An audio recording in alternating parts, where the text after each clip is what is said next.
It's about 30% developing a leadership skill and 70% doing the work inside. That's one of the things that Crucible does so well. Being the man we want to be is an inside job. It's not some skill we can go learn. It's a practice we develop. Whatever it is that you're facing that you don't want to face inside and you see you need to grow in leadership, that's probably the thing you need to face to make you the leader you want to be.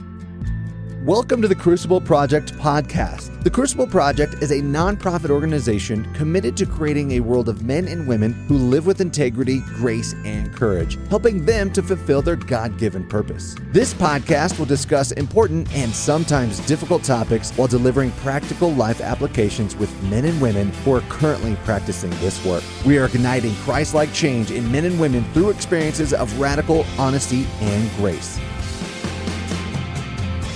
Hello and welcome to the Crucible Project Podcast.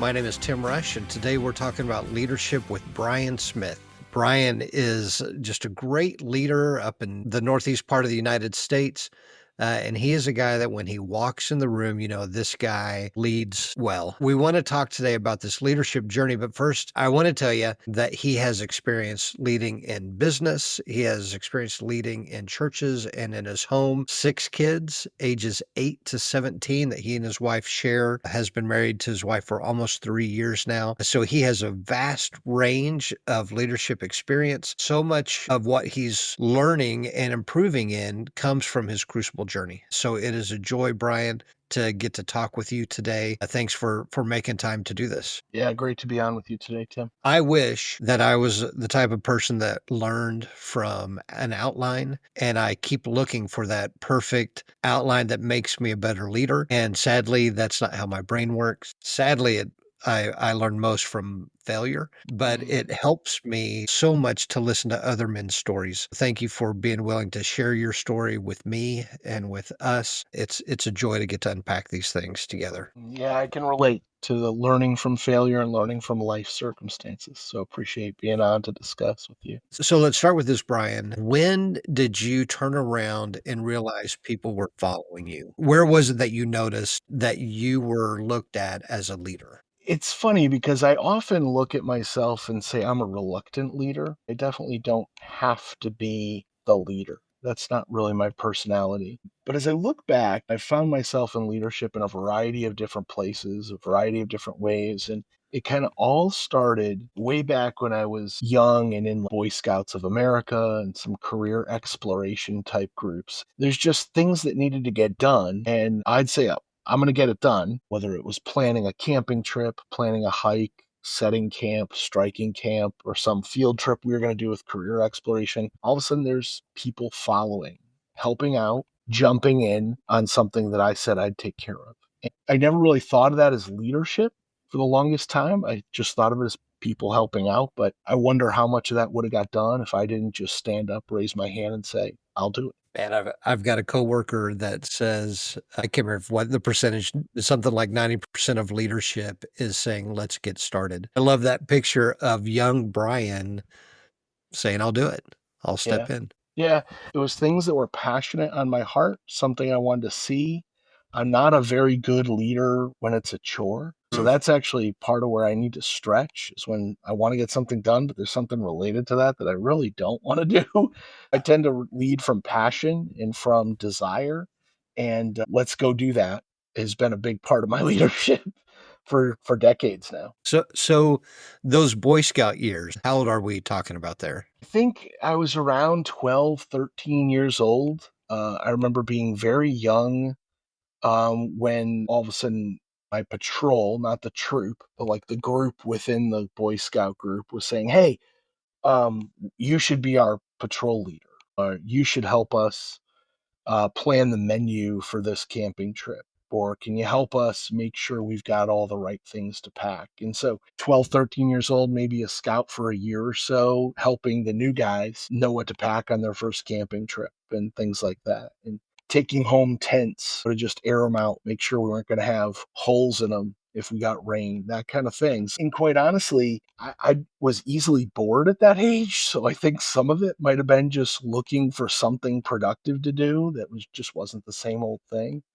And then into my teen years, as I was doing career exploration, Similar kind of thing. Hey, we'd like to check out this type of industry or career. And I might make a call and say, hey, this guy is willing to have us come visit at this time. So that it was all based off a desire real early into my teen years, just leading. And again, no title, no position, just get something done because I wanted to see it done. So when you look back at that 12-year-old, 13-year-old, what do you know that's true about Brian that he was doing? What was it about his leadership that you can look on and go, man, he was doing that really well? I think a lot of that comes down to using whatever skills I had. When I was passionate about something, I feel like I led well and I would get things done. That desire to learn, that willingness to learn, and that willingness to teach others really helped me early on. So fast forward in your life to the last few years, and I'm curious where you see those things showing up today, either where your passion comes out in your leadership or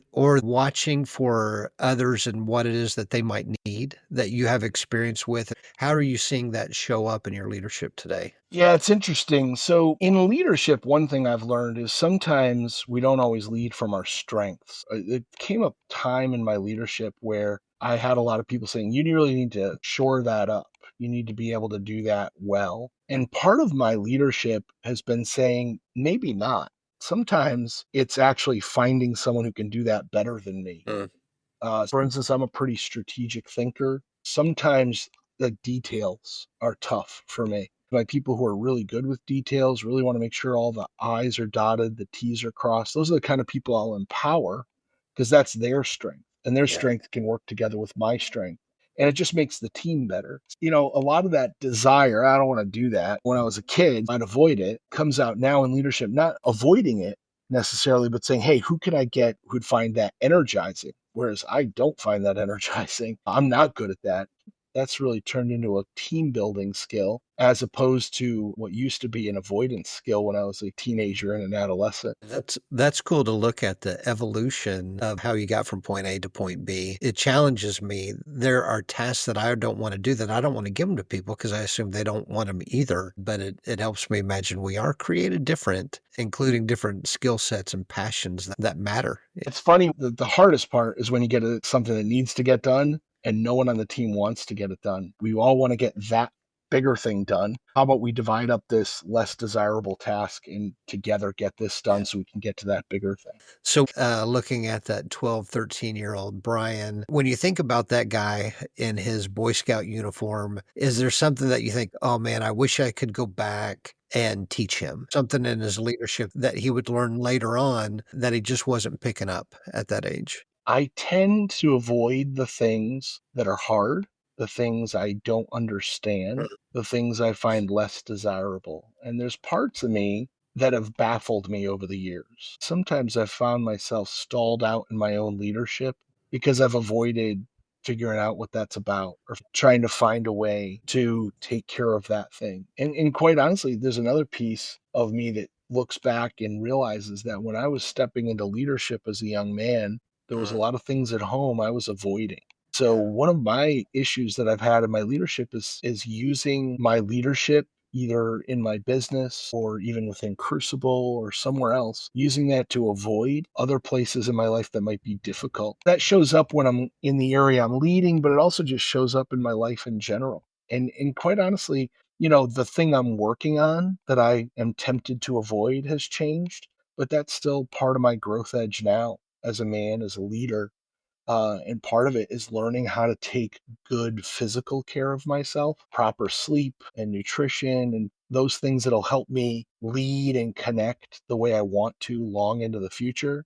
I'll sometimes exchange those healthy practices to just do more. And that's an old story, old pattern. I've worked through various phases of that, but it's interesting how my leadership always has a cost and how I haven't always paid attention to managing that cost well. You mentioned that part of yourself that at times you have felt baffled by. What are the steps that you took or what are the steps that you take When that's no longer a blind spot, when you recognize, man, I'm baffling myself, I am replacing things that are difficult with things that will keep me busy. How do you recognize when that's going on and take care of yourself when that comes online? Oh gosh, helping me with my current work, Tim, and I appreciate it, brother. Nowadays, it shows up as, wow, I don't like the way I showed up in that situation. And it's not an image thing anymore. When I was younger, I wanted to look good. I wanted to impress. I wanted to impress my parents, my teachers, my bosses. Now it's not about that. It's more about my own integrity. I want to show up in a certain way with my kids, with my coworkers. And when I don't show up that way, I feel like I'm disappointing the best version of myself. And it's not a shame thing anymore. It used to be. For a long time, I'd beat myself up. And I had a lot of help from people around me, especially in my earlier days. But what I do is I say, well, how do I wish I could be? Not what do I wish I could do, because that just leads me on some quest to find some action, but I really want to be a certain way in situations. And I strive more to be the kind of man that can handle life on life's terms rather than do a certain set of things, a certain. So for me, emotions were not modeled well in my household. I had one parent who was very explosive with anger and fear and shame. And then I had one parent who just stuff. That was not modeled well. So before I'd go, oh, I got really angry there. How do I stop the anger? And I've realized that just doesn't work. Dealing with that symptom. So now there's this question that I ask, what's going on inside that's pushing me to be that way? Not necessarily dealing with that symptom as it presents itself, but more the root of where it's coming from. A lot lately has been different pressures and having to manage those pressures. And the person in front of me, they're not contributing to all the pressures. They deserve to get the best me, but it's up to me to manage expectations between work and family and other obligations. And when I don't do that well, all of a sudden I'm showing up in an area that doesn't work for me. That's really where it showed up now. And then early on, when those emotions would come out, I'd start with the symptoms, but realize that didn't work. I had to find tools that would help me dig into the things that were driving me underneath. So when you say you feel it in your emotions or it's the emotions that show up, do you know I'm feeling angry right now, or I'm feeling flustered right now, or whatever it is? Or do you feel it in your body, a physical sensation that's a forerunner? Yeah, I remember yelling at people when I was younger. I'm not angry. Sure as heck was, but I couldn't see it. It was very hard to see. So I've learned some of the clues, like when my voice is high, but those are external clues. Some of the internal clues, though, are more helpful. So, sometimes it'll be pain or numbness in my body or temperature. For a long time, I didn't pay attention to those things. And all of a sudden, they're overtaking me. But now what I realize is the earlier I can recognize what's going on in my body, the more quickly I can start to address some of the causes and do something to care for myself, to take care of that so it's not boiling over and injuring others or compromising my own integrity. I feel similar, and that's why I'm curious to ask because I wonder, am I just weird or is this a common thread? The biggest immediate gift from Crucible was learning how to be a better dad, learning how to manage my anger. Otherwise, I would have erupted with my kids and starting to notice early on, ooh, I feel it in my body. I feel something in me that's telling me it's a red flag. Pay attention to how you're behaving right now because something is stirring. Maybe the best choice is leave the room. Like that very early stages of recognizing. You mentioned shame. There'll be times when I'm in a meeting or if I'm with people who I'm starting to get the feeling I'm not good enough or I don't know enough, something I'm not enough. And I don't know how to describe it except icky. Like there's an emotional ickiness that I feel that lets me know there's something going on here. Pay attention and then stepping into, so who do I want to be? Which I love you making the distinction between who do I want to be versus what do I want to do here? Sometimes it's hard to get myself to take a certain action if what's going on the inside isn't aligned with that person. And so I can really relate to the feelings in the body, and I'm such a kinesthetic processor. And what I mean by that is I need to process with my body.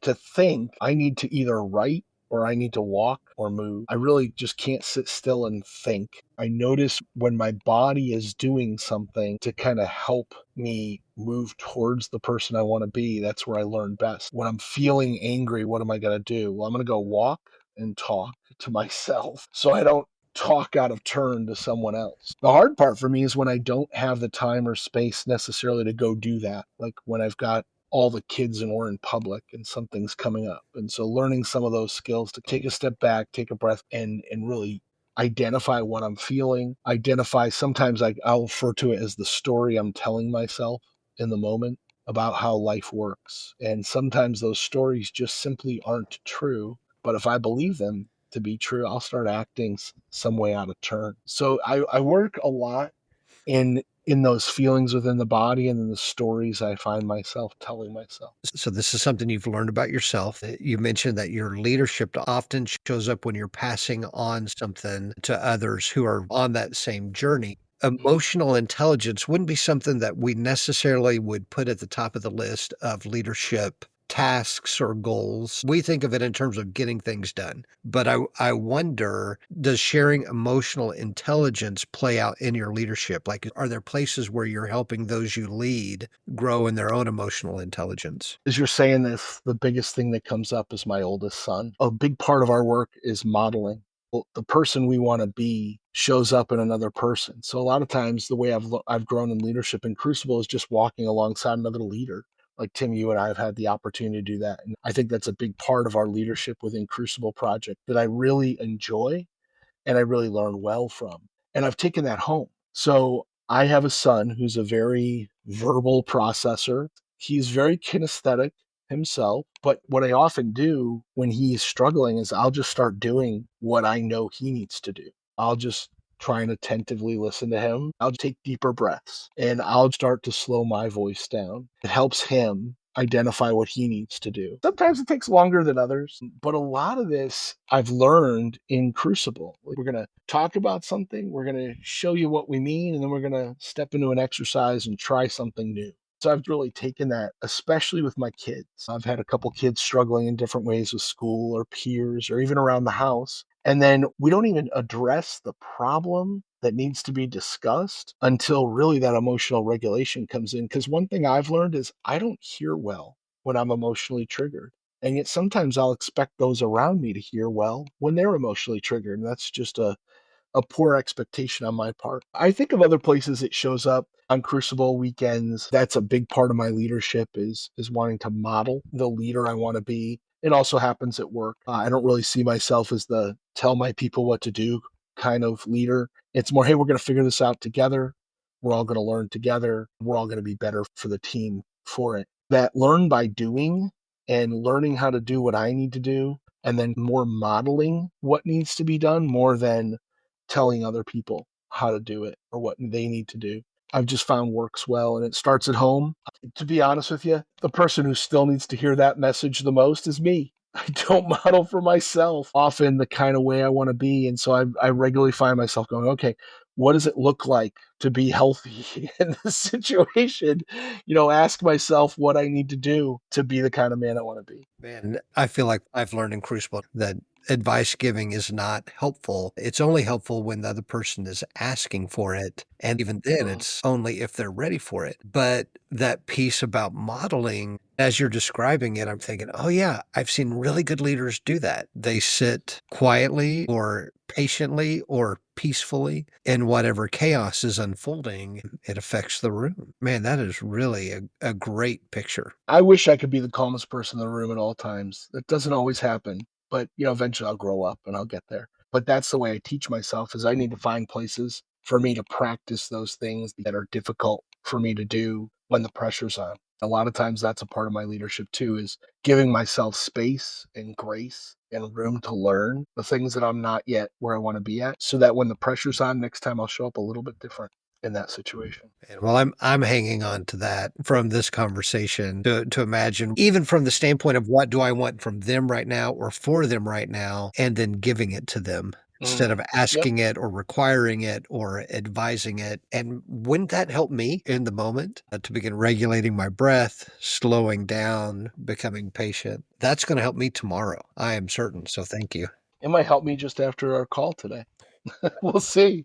Never know what's around the corner. It's funny because that's the way it started was, how do I manage myself well in this situation? And then realize, oh my gosh, that just helped them And I didn't ask anything of them. I didn't tell them what to do. I just did what needed to be done, and they started to follow. We are just about up with our time. Is there anything else that you think our audience may want to hear today or need to hear today? When I think of this podcast, Tim, and this series you've been running, I'm really appreciative of you bringing in so many great leaders and talking to them. I find a lot of leaders saying, yeah, I need to develop that particular leadership skill. And yet, as I look back over the last several years in my leadership, I'd say it's probably only about 30% developing a leadership skill and probably about 70% doing the work inside to just be the person that can use that skill effectively. So I think that's one of the things that Crucible does so well, and we emphasize that so well, is that being the man we want to be is an inside job. It's not some skill we can go learn. It's a practice we develop. And when we get to a place in our growth where we start to think we're beyond that next way to, grow inside, I think we start to lose a bit of our leadership edge and we start to be more externally focused. So this is something that I've learned these last 10 years in Crucible. And like you said, you're going to hang on to that modeling thing. This is one thing I've seen time and time and time again modeled by great leaders in front of me. Sometimes I didn't even realize it, but I just really want to encourage our listeners, whatever it is that you're facing that you don't want to face inside, and you see you need to grow in leadership, that's probably the thing you need to face. That's going to make you the leader you want to be. And, I've got areas in my life that I'm facing right now. I find that is probably the most valuable skill I've learned that's helped me become a better leader inside and outside of Crucible. Man, thank you for that. I appreciate that, especially coming from you. I've been in quite a few situations where you've been leading me and you'll share something that's difficult, that you're going through at the time, an obstacle that's costing you something that you're engaging in and not running away from. Man, it's a powerful thing. It adds to the powerful presence that you have when you show up as a leader, because you're doing your work on the whole man and not avoiding. So thank you for that encouragement. That I want to take that to heart. I appreciate that, Tim. It's been great being out with you today. We're grateful that you are listening to us today. I'm so grateful for Brian spending his time with us, unpacking just a little bit of his story to encourage us in our walk as leaders. If there's been anything that's blessed you that you think may bless someone else, we just want to encourage you to share this episode with friends who are joining you on this leadership journey. Thank you for today, and we will talk to you soon. For more information about our weekends, please go to thecrucibleproject.org. Or if you're ready to get started on your transformational journey right now, you can connect with one of our Crucible certified coaches for a free 30-minute session at thecrucibleproject.org/coaching. That's thecrucibleproject.org/coaching. If you like what you heard, connect with us on Facebook, Instagram, and Twitter. Rate and review wherever you are listening, and don't forget to subscribe on your preferred podcast platform. Thank you for listening.